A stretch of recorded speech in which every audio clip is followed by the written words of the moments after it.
So exam anxiety ഉണ്ടാക്കുന്ന പല കാരണങ്ങളെക്കുറിച്ചും നമ്മൾ ഡിസ്കസ് ചെയ്തു. അതിൽ കുട്ടികൾക്ക് ഉണ്ടാകുന്ന ലാക്ക് ഓഫ് പ്രിപ്പറേഷൻ, പാരൻസിന് ഉണ്ടാകുന്ന ഓവർ എക്സ്പെക്റ്റേഷൻ, അവരുടെ മൈൻഡ് സെറ്റ് എല്ലാം പ്രധാന കാരണങ്ങളാണ്. അപ്പം ഇനി നമ്മൾ ചർച്ച ചെയ്യാനായിട്ട് പോകുന്നത് കുട്ടികൾക്ക് എങ്ങനെ എഫക്റ്റീവായിട്ടുള്ള രീതിയിൽ എക്സാം ആങ്സൈറ്റീനെ ഓവർകം ചെയ്യാം, അതിന് പോസിബിൾ ആയിട്ടുള്ള സൊല്യൂഷൻസ് ആണ് നമ്മൾ ഡിസ്കസ് ചെയ്യാനായിട്ട് പോകുന്നത്. എക്സാം ആങ്സൈറ്റീനെ മറികടക്കാനുള്ള ആദ്യ പടി എന്ന് പറയുന്നത് നമ്മുടെ തോട്ട്സിനെ ചേഞ്ച് ചെയ്യുക എന്നുള്ളതാണ്. അതായത് നമുക്കുണ്ടാകുന്ന ഏതൊരു ഇമോഷനും നമ്മുടെ ചിന്തകളിൽ നിന്നാണ് ഉണ്ടാകുന്നത്, നമ്മുടെ തോട്ട്സിൽ നിന്നാണ് ഉണ്ടാകുന്നത്. അതിപ്പം സങ്കടമായാലും സന്തോഷമായാലും പേടിയായാലും നമ്മൾ എന്താണോ ചിന്തിക്കുന്നത് അതായിരിക്കും നമ്മുടെ ഇമോഷനായിട്ട് നമ്മൾ എക്സ്പ്രസ് ചെയ്യുന്നത്. അതുപോലെ തന്നെയാണ് എക്സാം ആങ്സൈറ്റി എന്ന് പറയുന്നതും. ഇപ്പോൾ ഫോർ എക്സാമ്പിളായിട്ട് പറയുകയാണെങ്കിൽ എക്സാമിന് പോകുന്ന ഒരു കുട്ടിക്ക് സ്വാഭാവികമായിട്ടും അവർക്ക് ഉണ്ടാകുന്ന ടെൻഷൻ അല്ലെങ്കിൽ പേടി എന്താണെന്ന് വെച്ചാൽ എക്സാമിന് ഫെയിലായി പോകുമോ, ക്വസ്റ്റ്യൻസ് ടഫായി പോകുമോ, അല്ലെങ്കിൽ ശരിയായ രീതിയിൽ എക്സാം എഴുതാൻ സാധിക്കുമോ എന്നൊക്കെ ആയിരിക്കും. അപ്പം ഈ ഒരു നെഗറ്റീവ് തോട്ട്സിനെ നമ്മൾ എപ്പോൾ സ്റ്റോപ്പ് ചെയ്യുന്നോ അപ്പോൾ നമുക്ക് എന്ത് ചെയ്യാൻ പറ്റും, നമ്മുടെ ആ ഒരു ഫിയറിനെ അല്ലെങ്കിൽ നമ്മുടെ ആങ്സൈറ്റീനെ ഓവർകം ചെയ്യാനായിട്ട് പറ്റും. അപ്പോൾ നമ്മളെപ്പോഴും ഒരു പോസിറ്റീവായിട്ടുള്ള രീതിയിൽ ചിന്തിക്കാനായിട്ട് ശ്രമിക്കുക. നമ്മളെപ്പോഴും എക്സാമിനെ നമുക്ക് നല്ല രീതിയിൽ കോമ്പീറ്റ് ചെയ്യാനായിട്ട് പറ്റും, അല്ലെങ്കിൽ നല്ല രീതിയിൽ നമുക്ക് എക്സാം എഴുതാൻ സാധിക്കും എന്നുള്ള രീതിയിൽ പോസിറ്റീവായിട്ടുള്ള രീതിയിൽ മാത്രം നമ്മൾ ചിന്തിച്ചു കഴിഞ്ഞാൽ ഒരു പരിധി വരെ നമുക്ക് എക്സാം ആങ്സൈറ്റീനെ ഓവർകം ചെയ്യാനായിട്ട് പറ്റും. അതുപോലെ രണ്ടാമത്തെ ഒരു ടെക്നിക്കാണ് പ്രിപ്പറേഷൻ ആൻഡ് ടൈം മാനേജ്മെൻറ്റ് എന്നുള്ളത്. നമ്മൾ പ്രോപ്പറായിട്ട് പ്രിപ്പയർ ചെയ്യാത്തപ്പോൾ ആയിരിക്കും നമ്മൾ എക്സാമിനോടുള്ള ഒരു പേടി, ആൻസൈറ്റി ഒക്കെ കാണിക്കുന്നുണ്ടാവുക. അതിനെന്ത് ചെയ്യേണ്ടത് വെച്ചിട്ടുണ്ടെങ്കിൽ ഒരു പ്രോപ്പറായിട്ടുള്ള പ്രിപ്പറേഷൻ നമ്മൾ നടത്തണം. അതിന് വേണ്ടിയിട്ട് നമ്മൾ എക്സാമിൻ്റെ ടൈം ടേബിളൊക്കെ ഡിക്ലെയർ ചെയ്യുന്ന സമയത്ത് നമ്മൾ നമുക്കായിട്ട് തന്നെ ഒരു ടൈം ടേബിളൊക്കെ പ്രിപ്പയർ ചെയ്യുക. അതുപോലെ തന്നെ ഷോർട്ട് നോട്ട്സ് പ്രിപ്പയർ ചെയ്യുക. അതേപോലെ ഇത്ര മണിക്കൂറിൽ എനിക്ക് ഇത്ര ചാപ്റ്റേഴ്സ്, ഇത്ര കണ്ടൻസ് എനിക്ക് കവർ ചെയ്യാൻ പറ്റുമെന്ന് നമുക്ക് തന്നെ ഒരു ബോധം ഉണ്ടാവുക. അതേപോലെ തന്നെ ഒരു റുട്ടീൻ, നമ്മൾ ആ എക്സാം ടൈമിന് ഒരു റുട്ടീൻ നമ്മൾ ഫോളോ അപ്പ് ചെയ്യുക. ഇത്രയും കാര്യങ്ങൾ ചെയ്തിട്ടുണ്ടെങ്കിൽ നമുക്കതൊരു നല്ല ഹെൽപ്ഫുള്ളായിട്ട് മാറും. അതുപോലെ തന്നെയുള്ള മറ്റൊരു ടെക്നിക്കാണ് ചൂസ് കോൺഫിഡൻസ് ഓവർ ഫിയർ. ഈ എക്സാമിനെ ഒരിക്കലും നമ്മളൊരു എനിമി ആയിട്ട് കാണേണ്ട ആവശ്യമില്ല. ഈ എക്സാം എന്ന് പറയുന്നത് നമ്മൾ പഠിച്ച കാര്യങ്ങൾ അപ്ലൈ ചെയ്യാൻ വേണ്ടിയിട്ടും നമ്മൾ എടുത്തിട്ടുള്ള എഫേർട്ടും ടൈമും ഒക്കെ റിഫ്ലക്റ്റ് ചെയ്യാൻ വേണ്ടിയിട്ടുള്ള ഒരു പ്രോസസ്സ് മാത്രമാണ്. എക്സാമിൻ്റെ സമയത്ത് കുട്ടികളിൽ കണ്ടുവരുന്ന കോമൺ ആയിട്ടുള്ള പേടികൾ എന്തൊക്കെയാണ്? ഒന്ന്, പഠിച്ച കാര്യങ്ങൾ മറന്നു പോവും. നമ്മൾ എക്സാം അനൗൺസ് ചെയ്ത സമയത്ത് തന്നെ പ്രോപ്പറായിട്ട് പഠിക്കുകയും അത് വീണ്ടും റിവൈസ് ചെയ്ത് പഠിക്കുകയൊക്കെ ചെയ്യുവാണെങ്കിൽ തീർച്ചയായിട്ടും നമ്മൾ പഠിച്ച കാര്യങ്ങൾ മറന്നു പോവില്ല. അതുപോലെ രണ്ടാമത്തെ പേടി എന്ന് പറയുന്നത് ക്വസ്റ്റ്യൻസ് ടഫായി പോകുമെന്നുള്ളതാണ്. നമ്മൾ ക്വസ്റ്റ്യൻ പേപ്പർ കിട്ടിക്കഴിഞ്ഞാൽ ആദ്യമേ നമുക്ക് ഈസി ആയിട്ടുള്ള ക്വസ്റ്റ്യൻസ് നമ്മൾ ആദ്യം അറ്റൻഡ് ചെയ്യാം. അപ്പോൾ നമുക്ക് കുറച്ച് നന്നായിട്ട് പെർഫോം ചെയ്യാൻ പറ്റും എന്നുള്ള ഒരു കോൺഫിഡൻസ് നമുക്ക് വരും. ആ സമയത്ത് നമുക്ക് കുറച്ച് ടഫായിട്ടുള്ള ക്വസ്റ്റ്യൻസ് ആണെങ്കിലും നമുക്ക് അത് അറ്റൻഡ് ചെയ്യാനുള്ള പേടി കുറയും. നമുക്ക് അവിടെ ഫിയർ എന്നുള്ളതിൽ നിന്ന് മാറിയിട്ട് കോൺഫിഡൻസിനെ കുറച്ചും കൂടെ ബൂസ്റ്റ് ചെയ്യാൻ പറ്റും. അതുപോലെ മറ്റൊരു പേടിയാണ് തോറ്റു പോകുമെന്നുള്ള പേടി. നമ്മൾ എക്സാം അനൗൺസ് ചെയ്ത സമയത്ത് തന്നെ പ്രോപ്പറായിട്ട് ഒരു ടൈം ടേബിളൊക്കെ സെറ്റ് ചെയ്തിട്ട് നമ്മൾ പഠിക്കാൻ തുടങ്ങുകയാണെങ്കിൽ നമ്മൾ ഒരിക്കലും എക്സാമിന് 100% നമ്മൾ തോറ്റു പോവില്ല. അപ്പോൾ നമ്മൾ എന്താ ചെയ്യേണ്ടതെന്ന് വെച്ചാൽ എക്സാം ഹോളിലേക്ക് കയറുമ്പോൾ തന്നെ നമ്മൾ കോൺഫിഡൻ്റ് ആയിട്ട് കയറാം.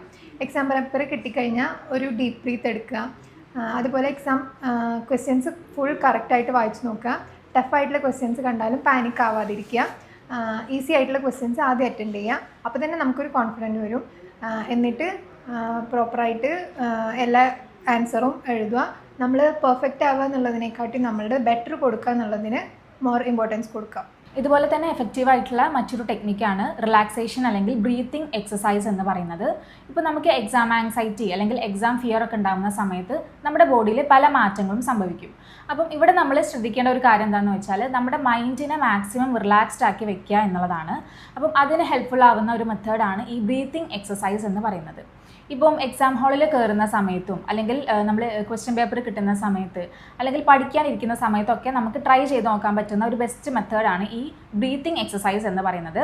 ഇതിനെ നമുക്ക് എങ്ങനെ അപ്ലൈ ചെയ്യാം എന്ന് പറയുമ്പോൾ നമ്മളൊന്ന് റിലാക്സ്ഡ് ആയിട്ട് ഇരുന്നുകൊണ്ട് മാക്സിമം ഡിസ്ട്രാക്ഷൻസ് ഒക്കെ നമ്മൾ അവോയ്ഡ് ചെയ്തുകൊണ്ട് നമ്മൾ ഒരു ദീർഘനിശ്വാസം അല്ലെങ്കിൽ നമ്മുടെ ശ്വാസം നമ്മൾ ഉള്ളിലേക്ക് എടുക്കുക.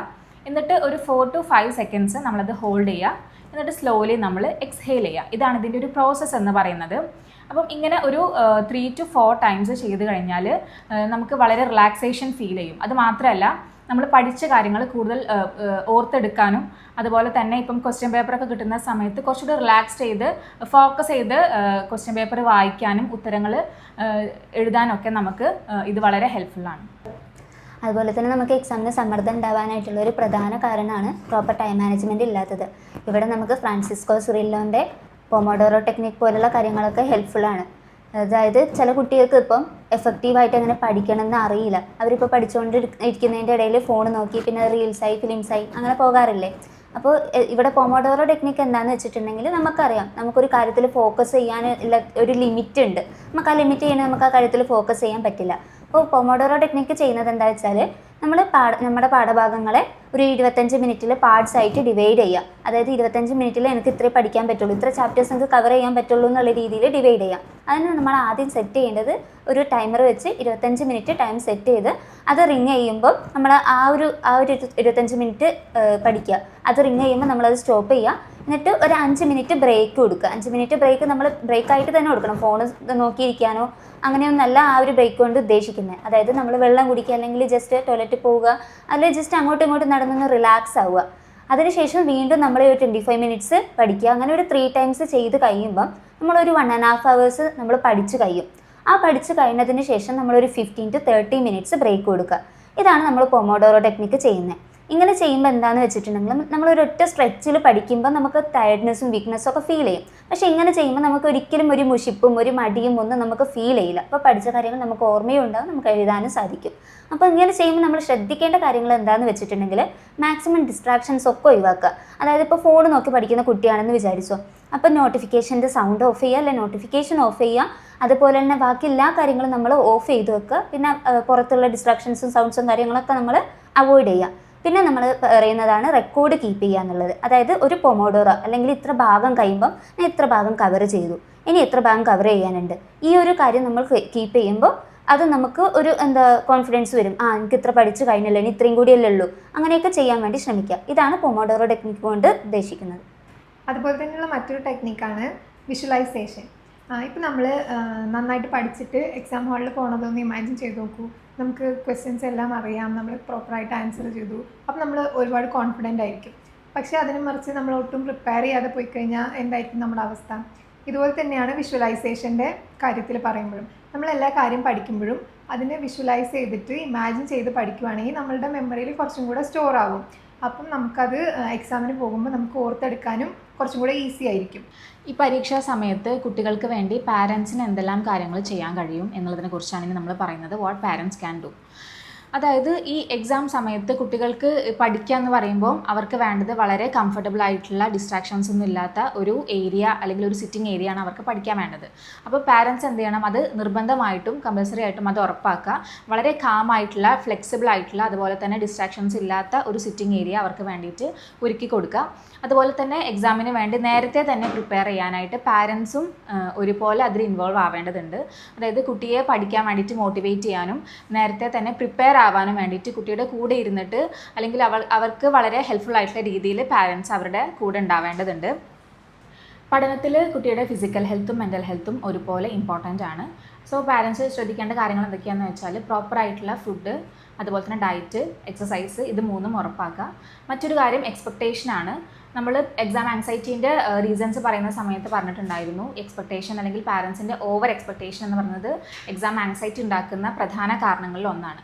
അപ്പം പാരൻസ് ശ്രദ്ധിക്കേണ്ട ഒരു കാര്യം എന്താണെന്ന് വെച്ചാൽ അവരുടെ എക്സ്പെക്റ്റേഷൻ എന്ന് പറയുന്നത് കുട്ടിയുടെ പഠന നിലവാരത്തിനനുസരിച്ചായിരിക്കണം. ഓരോ കുട്ടിക്കും പഠിക്കാനുള്ള ഒരു ലെവൽ ഉണ്ടായിരിക്കും, അതിനനുസരിച്ച് മാത്രം നമ്മൾ എക്സ്പെക്റ്റേഷൻസ് വെച്ച് പുലർത്തുക. അതുപോലെ തന്നെ ഈ എക്സാം സമയത്ത് കുട്ടിയുടെ കൂടെ ഇരുന്നിട്ട് മാക്സിമം പ്രിപ്പയർ ചെയ്യാനായിട്ട് അവരെ ഹെൽപ്പ് ചെയ്യുക. പിന്നെ അവരുടെ എഫേർട്ടിനെ നമ്മൾ അപ്രീഷിയേറ്റ് ചെയ്യുക, അവരെടുക്കുന്ന എഫേർട്ടിനെ നമ്മൾ അപ്രീഷിയേറ്റ് ചെയ്യുക. പഠനത്തെ ഒരു പോസിറ്റീവായിട്ടുള്ള രീതിയിൽ കാണാനായിട്ട് അവരെ പഠിപ്പിക്കുക. നമ്മൾ നേരത്തെ കോഴ്സിൽ പറഞ്ഞതുപോലെ തന്നെ നമ്മൾ പ്രോപ്പറായിട്ടുള്ള ഒരു ഡയറ്റും സ്ലീപ്പും ഒന്നും ഇല്ലെങ്കിൽ നമ്മൾ അത് എക്സാമിനെ ബാധിക്കും നമ്മൾ പറഞ്ഞിട്ടുണ്ടായിരുന്നു. അപ്പോൾ അടുത്തൊരു ടെക്നിക്കായി നമ്മൾ പറയുന്നതും ഡയറ്റ് ആൻഡ് സ്ലീപ്പാണ്. അതായത് ഒരു പ്രോപ്പറായിട്ട് ഉള്ള സ്ലീപ്പും ഡയറ്റും ഇല്ലെങ്കിൽ നമ്മൾ ഭയങ്കര ടയേർഡാവും. ഇപ്പോൾ നമ്മൾ പരീക്ഷാ സമയത്തൊക്കെ പാരൻസ് പറയാറുണ്ട്, കളിക്കാണ്ട് പോയിരുന്ന് പഠിക്കുക, അല്ലെങ്കിൽ ഉറങ്ങാതെ ഇരുന്ന് പഠിച്ചാലേ മാർക്ക് കിട്ടുള്ളൂ എന്നൊക്കെ പറയാറുണ്ട്. അപ്പോൾ പാരൻസ് ശരിക്കും അങ്ങനെയല്ല അവരുടെ അടുത്ത് പറയേണ്ടിയിരുന്നത്. ശരിക്കും അവരെ സപ്പോർട്ട് ചെയ്യുക. അതായത് നമുക്ക് എപ്പോഴും നമ്മൾ ഉറങ്ങുന്ന ഒരു 7 to 8 hours ഉറക്കം നമുക്ക് എന്തായാലും വേണം. അപ്പോൾ ആ ഒരു പരീക്ഷാ സമയത്ത് നമുക്കത് കിട്ടിയേ തീരുള്ളൂ. അത് കിട്ടിയിട്ടില്ലെങ്കിൽ നമ്മൾ പഠിച്ചത് കൊണ്ട് ഒരു ബെനിഫിറ്റ് ഉണ്ടാവാൻ പോകുന്നില്ല. ആ പഠിച്ച കാര്യങ്ങൾ മറന്നു പോകുക എന്നുള്ളതേ നടക്കുള്ളൂ. അതുപോലെ തന്നെ പ്രോപ്പറായിട്ട് ഫുഡ് കഴിച്ചിട്ടില്ലെങ്കിൽ നമ്മൾ ടയേർഡാകും. നമുക്ക് ആ ഒരു ന്യൂട്രീഷൻസും കാര്യങ്ങളും കിട്ടിയിട്ടില്ലെങ്കിൽ അതും നമുക്ക് ടയർഡ്നെസ് ഫീൽ ചെയ്യും. സോ ആ സമയത്ത് എന്താ ചെയ്യേണ്ടത് വെച്ചെങ്കിൽ പാരൻസ് അവരെ കൂടെ ഇരുന്ന് അവർക്ക് എന്താണോ വേണ്ടത് അതൊക്കെ ഒന്ന് കൊടുത്ത്, ഇപ്പോൾ നമ്മൾ പറയില്ലേ ഒരു ചായയൊക്കെ ഉണ്ടാക്കി കൊടുത്ത് കുട്ടികളെ കൂടെ ഇരുന്ന് അവരെപ്പരം പഠിക്കാതിരുന്ന കുട്ടികൾക്കൊരു ഇൻട്രസ്റ്റ് ആണ്. പാരൻസ് എനിക്ക് വേണ്ടി ഇത്രയൊക്കെ എഫേർട്ട് എടുക്കുന്നുണ്ടല്ലോ എന്നുള്ളൊരു തോന്നലൊക്കെ കുട്ടികൾക്കും വരും. അപ്പോൾ അവർക്ക് പഠിക്കാനുള്ള ഇഷ്ടം കൂടും ചെയ്യും. അപ്പോൾ അങ്ങനെയുള്ള കാര്യങ്ങളൊക്കെ ചെയ്യാൻ വേണ്ടി ശ്രമിക്കുക. അതുപോലെ തന്നെ ന്യൂട്രീഷ്യൻസ് ആയിട്ടുള്ള ഫുഡ്, അതായത് ഇപ്പം നട്ട്സ്, ഫ്രൂട്ട്സ് അങ്ങനത്തെ കാര്യങ്ങളൊക്കെ കഴിക്കാൻ വേണ്ടി ശ്രമിക്കുക. അതൊക്കെ നമുക്ക് മെമ്മറി കൂട്ടാൻ വേണ്ടിയിട്ട് സഹായിക്കും. എക്സാം ആൻസൈറ്റിനെ മറികടക്കാനുള്ള ആദ്യ പടി എന്ന് പറയുന്നത് അതിൻ്റെ റൂട്ട് കോസ് മനസ്സിലാക്കുക എന്നുള്ളതാണ്. ഇത് പൂർണ്ണമായും മനസ്സിലാക്കി നേരത്തെ പറഞ്ഞിട്ടുള്ള സൊല്യൂഷൻസ് ഇംപ്ലിമെൻറ്റ് ചെയ്ത് കഴിഞ്ഞാൽ ഒരു പരിധി വരെ നമ്മുടെ എക്സാം ആൻസൈറ്റിനെ നമുക്ക് ഓവർകം ചെയ്യാനായിട്ട് സാധിക്കും. ഈ എക്സാം എന്ന് പറയുന്നത് നമ്മുടെ ലൈഫിലെ എൻഡിങ് പോയിന്റോ ലാസ്റ്റ് സ്റ്റെപ്പോ ഒന്നുമല്ല, അതൊരു ജേർണി മാത്രമാണ്. ഓക്കെ, ഇവർ പറഞ്ഞ പോലെ തന്നെ നമ്മൾ സെൽഫ് കോൺഫിഡൻസിനെ ബിൽഡ് ചെയ്യാൻ വേണ്ടിയിട്ടാണ് ശ്രമിക്കേണ്ടത്. നമ്മൾ സെൽഫ് ഡൗട്ടിനെയൊക്കെ എടുത്ത് കളഞ്ഞ് നമ്മൾ സെൽഫ് കോൺഫിഡൻസിനെ ബിൽഡ് ചെയ്യാൻ വേണ്ടി മാക്സിമം ശ്രമിക്കുക, നമ്മുടെ ബെസ്റ്റിനെ കൊടുക്കുക. ഓക്കെ, അപ്പോൾ എക്സാം എഴുതാൻ പോകുന്ന എല്ലാ കുട്ടികൾക്കും ഓൾ ദ ബെസ്റ്റ്. ഇതുവരെ നമ്മുടെ ഡിസ്കഷന് കൂടെ ഉണ്ടായിരുന്ന എല്ലാവർക്കും താങ്ക് യു. ആൻഡ് ഇതുപോലെയുള്ള ഇൻട്രസ്റ്റിംഗ് ടോപ്പിക്കുമായി നമുക്ക് വീണ്ടും കാണാം. Thanks again.